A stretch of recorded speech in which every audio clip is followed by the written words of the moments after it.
hemoglobin dissociation curve. In your textbook, they have a lot of information on this, starting on page 738 and 739.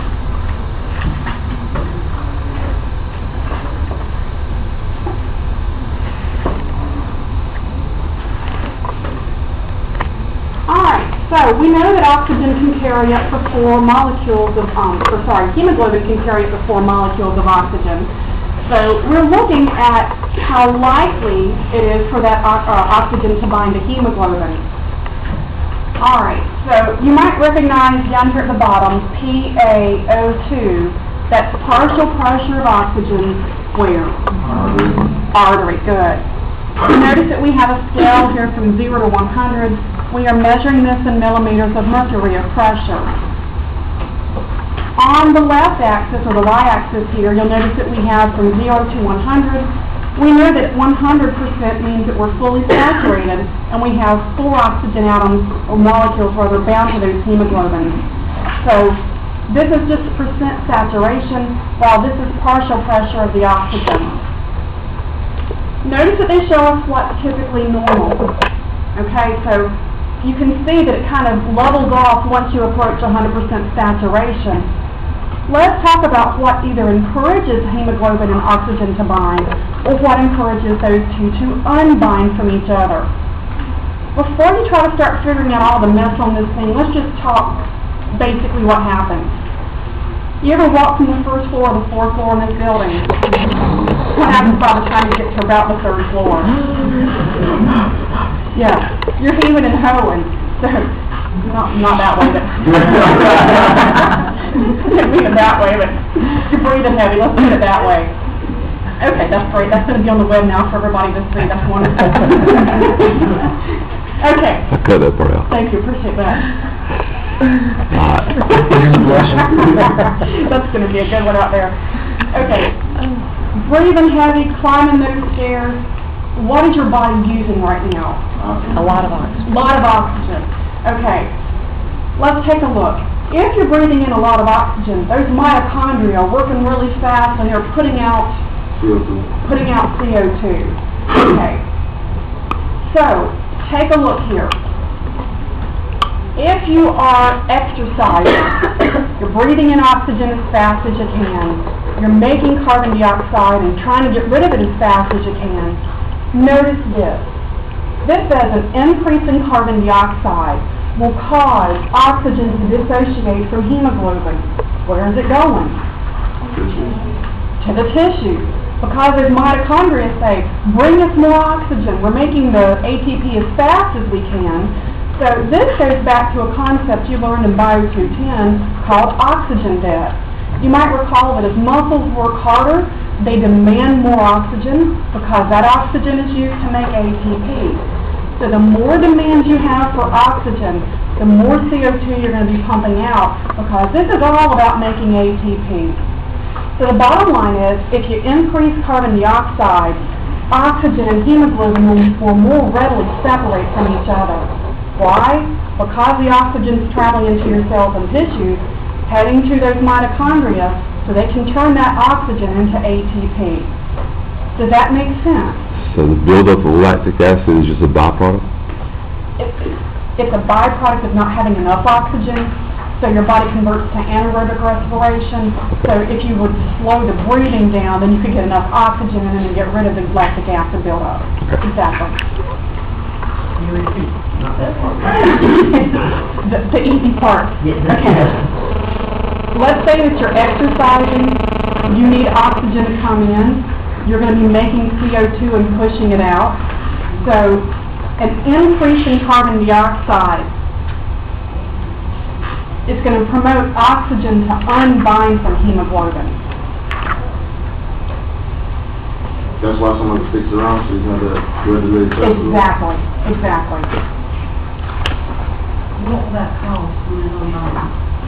When it unbinds, it just simply promotes deoxyhemoglobin because now you've got oxygen unbinding. But more than that, what does it do to your respiration rate?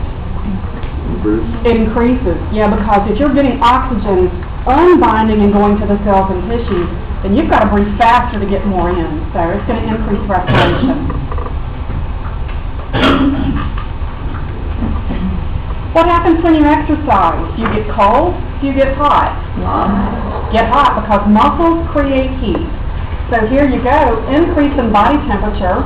That could be related to exercise, or that could be related to a fever. Both of those two activities would actually increase the demand for oxygen in your body cells and tissues. If you increase demand, that means that oxygen is going to more readily get out of the taxi and go into the neighborhood.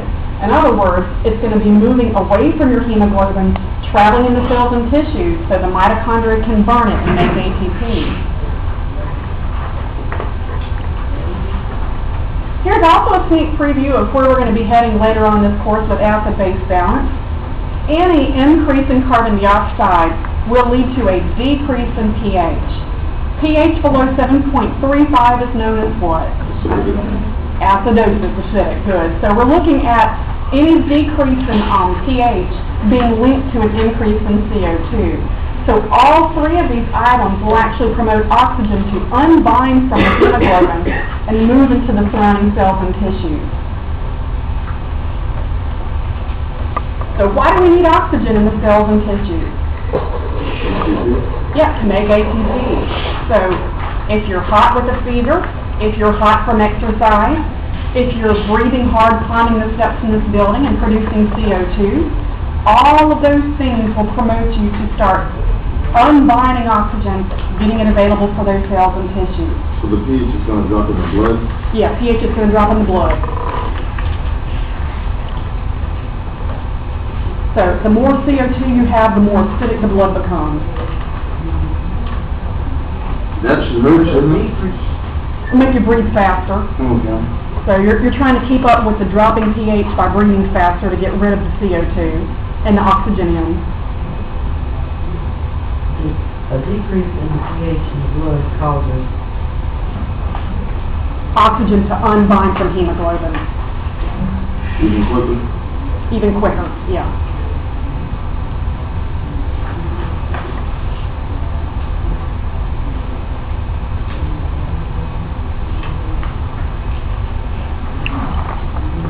Does this make sense? The increase in the CO2. Can you do that last part one more time? Sure. About pH. yeah. Okay, if you decrease the pH, then that's linked to an increase in carbon dioxide. Those two conditions will promote oxygen to unbind and travel to the cells and tissues. That's making it more available for ATP.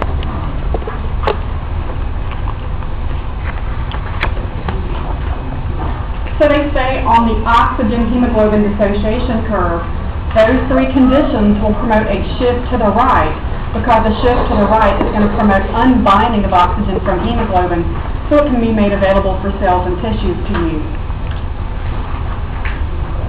As you can imagine, a shift to the left doesn't promote unbinding of oxygen from hemoglobin.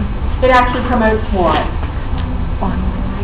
Binding, yeah. It promotes oxygen to cling for dear life to the hemoglobin and stay on that hemoglobin molecule, being transported still in the bloodstream. So you'll notice here, a drop in carbon dioxide indicates the demand is not there for oxygen.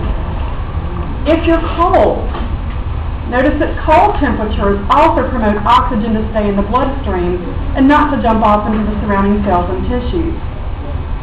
Anytime you decrease carbon dioxide levels, you're automatically going to lead to an increase in pH.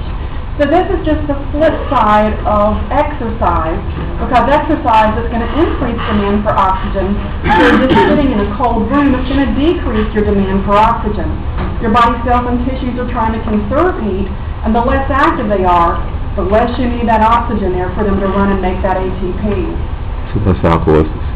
That's alkalosis, exactly. So like, what just sitting still, and maybe you're sitting in a room that's 60 degrees, and just sitting really still, then your body will be cold, and your demand for oxygen will be low. So it's not exercising, it's just sitting still, not putting a great stress on your body. Occasionally, somebody is trapped in an avalanche. They might find them days later. And the really wild thing is this. They're not dead. They're like in some kind of hibernation state. If you chill the body off rather quickly, notice that oxygen is being promoted to bind to hemoglobin. So if you take somebody, boom, you bury them in an avalanche, their body temperature drops dramatically. Where's that oxygen? In the bloodstream. So in a way, it allows their body to quick chill and to actually survive in that kind of condition. Because had all the oxygen been in the cells and tissues, those mitochondria are like, yeah, bring me the oxygen, I'll turn it to ATP, and then you've depleted the supply. So interesting how people who are quick chilled in an avalanche actually can survive. There are some rare conditions where people survive for quite a while because their body has been chilled off real quickly and the body hasn't used up all the oxygen that's still bound to hemoglobin in the bloodstream. So kind of an interesting artifact of the way how the body works. So we say that if you have cold temperatures, if you have low levels of CO2, or if you're in alkalosis, we say that oxygen is going to bind to hemoglobin because your body doesn't really need it in the cells and tissues right now. We also say that we shift this whole thing to the left, so of course that's going to increase the saturation of oxygen to hemoglobin.